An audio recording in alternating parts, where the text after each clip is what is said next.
দূর থেকে বসে বসে কথা বলা আর সমালোচনা করা আর ধরেন ওই একই কাজ আপনি নিজে করা, এটার মধ্যে আকাশ পাতাল পার্থক্য আছে। আর বিশেষ করে যখন বিষয়গুলো হয় পাবলিক ফাংশন, মুহূর্তের মধ্যে আপনাকে অনেক কিছু ফেস করতে হবে। আমরা অনেক সময় চা দোকানে বসে যারা যেই দলের খেলোয়াড় সাপোর্টিং করি, যেমন মেসি মানে গোলটা মিস করলো, সে কেন ডাইনে দিল না বামে দিল, এরকম নানান সমালোচনা আলোচনা চা দোকানে বসে করা যায়। কিন্তু কোনো একটা স্টেডিয়ামে লক্ষ লক্ষ দর্শকের সামনে ওই খেলা আর চা দোকানে বসে কথা বলা, দুইটার পার্থক্য আছে। কথা বলছি এই মুহূর্তে নানান টেনশনে জর্জরিত আছেন ডক্টর মোহাম্মদ ইউনূস। আর ব্রেকিং নিউজ হচ্ছে ওনার খুব কাছের লোক ব্যারিস্টার ফুয়াদ, তিনি এক চাঞ্চল্যকর তথ্য দিয়েছেন যে ডক্টর মোহাম্মদ ইউনূস তিনি পদত্যাগ করতে পারেন যে কোনো সময়। কেন হঠাৎ করে তার পদত্যাগের কথা আমরা শুনছি বা এই সিচুয়েশনটা আসলো, একটু গভীরে যেতে হবে।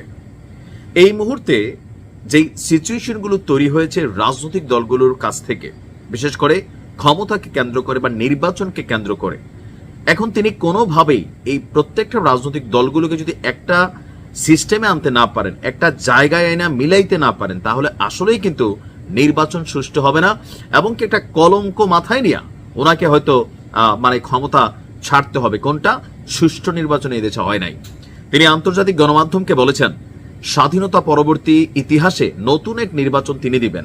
তো সেই নির্বাচন আদৌ হবে কিনা এই নিয়ে যখন টেনশন, তখনই আমরা দেখলাম যে আপনার এবি পার্টির সাধারণ সম্পাদক ব্যারিস্টার ফুয়াদ তিনি তথ্য দিয়ে বলছেন বাংলাদেশ জামাত ইসলামী এবং জাতীয় নাগরিক পার্টি মানে এনসিপি যদি নির্বাচনে না যায় তাহলে ডক্টর মোহাম্মদ ইউনূস পদত্যাগ করতে পারেন, এছাড়া আর কোনো অপশনও নাই।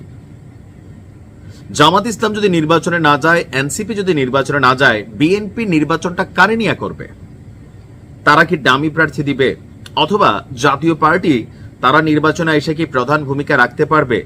এখন জামাত না গেলে এটার সাথে সমমনা চরমনাই থেকে শুরু করে অনেকেই যাবে না, এনসিপি না গেলে আরো কয়েকটা দল হয়তো যাবে না। তাহলে গ্রহণযোগ্য ইনক্লুসিভ যে নির্বাচন, আওয়ামী লীগকে ছাড়াই ধরেন, তাহলেও নির্বাচনটা বিএনপি কার সাথে করবে? আর যদি এরকম পরিস্থিতি হয় তাহলে এই ব্যর্থতার দায়ভার সরকার প্রধান হিসাবে ডক্টর মোহাম্মদ ইউনূসকে কিন্তু আসলেই নিতে হবে।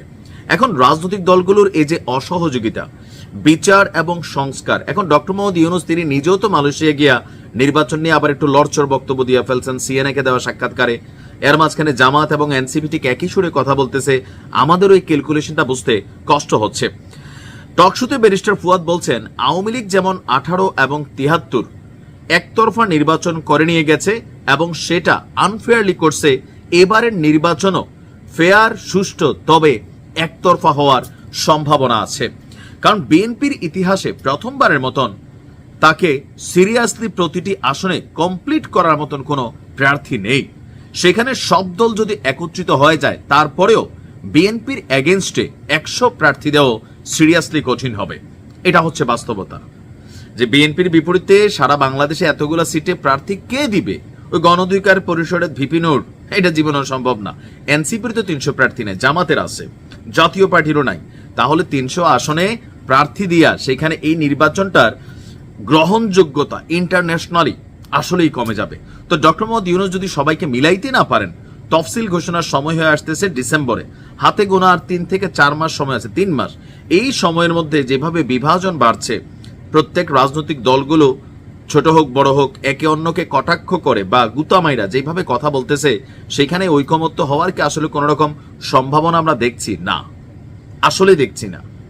তাহলে ডক্টর মোহাম্মদ ইউনূসের সামনে আসলেই পদত্যাগ করা ছাড়া আর কোনো অপশন সামনে আসবে না, এটাও সত্যি।